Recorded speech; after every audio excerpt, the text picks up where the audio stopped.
हरियाणा के कृषि मंत्री जेपी दलाल इन दिनों राजस्थान विधानसभा चुनाव प्रचार में जुटे हैं। उन्होंने दावा किया है कि अब की बार राजस्थान में कांग्रेस जा रही है और भाजपा आ रही है। साथ ही हरियाणा कांग्रेस की गुटबाजी पर भी चुटकी ली और इनेलो बसपा के गठबंधन की चर्चाओं पर कहा कि दोनों पार्टियों का हरियाणा में कोई प्रभाव नहीं, भाजपा को चुनाव में एक तरफा जीत मिलेगी। इस दौरान उन्होंने धान की खरीद पर भी अपनी प्रतिक्रिया दी। मैं काफी वक्त राजस्थान में लगा चुका हूँ, आज फिर सरदार शहर जा रहा हूँ और मैं समझता हूँ कि बहुत भारी बहुमत से भारतीय जनता पार्टी वहाँ सरकार बनाने जा रही है।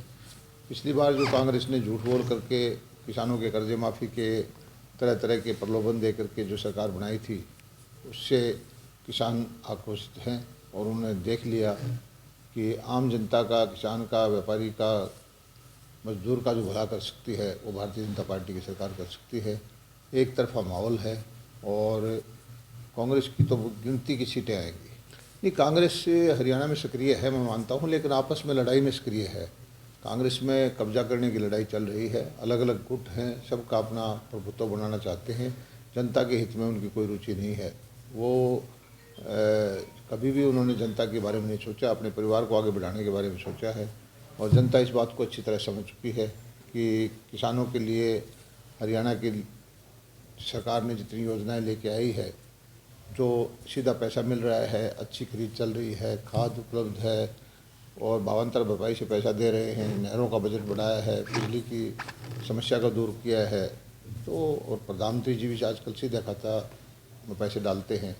तो हरियाणा में एक तरफा माहौल बीजेपी का बनेगा, कांग्रेस आपस में यूं लड़ती रहेगी। वहीं जेपी दलाल ने इनेलो और बसपा के गठबंधन की चर्चाओं पर कहा कि ये साथ लड़े या अलग अलग, इससे कोई फर्क नहीं पड़ता, क्योंकि इन दोनों पार्टियों का हरियाणा में कोई प्रभाव नहीं है। जनता इनकी बातों में नहीं आने वाली है। मिलके लड़े न अलग से लड़े, ना उन दोनों में से किसी का कोई प्रभाव तो यहाँ है नहीं। इनके घर में जब से इनेलो में फूट पड़ी है तो कोई एक विधायक इनका, तो उसमें आगे बढ़ने की कोई संभावना मुझे नज़र नहीं आती। बात करें किसानों की, तो जो धान की खरीद शुरू हो रही है तो लेकर काफ़ी जगह से परेशानियां सामने आती है। खरीद कम होती है कि नहीं होती है, तो लोग जो है मंडियों पर या कहीं पर रोड जाम करते हैं, तालाबंदी करते हैं। क्या लगता है कि कोई समाधान होगा इस चीज़ का? धान की खरीद इस बार हमने समय से पहले शुरू की।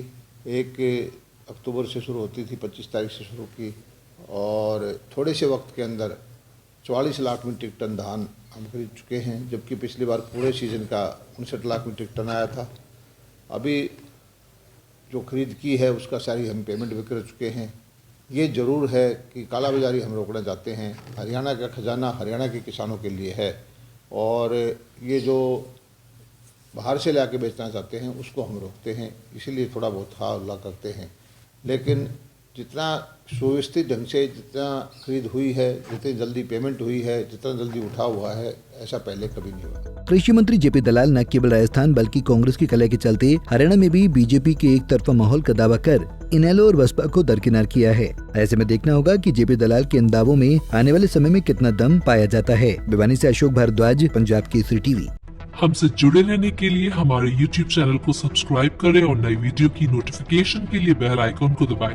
अगर आप ये वीडियो Facebook पर देख रहे हैं तो लाइक जरूर करें और ज्यादा से ज्यादा शेयर करें। धन्यवाद।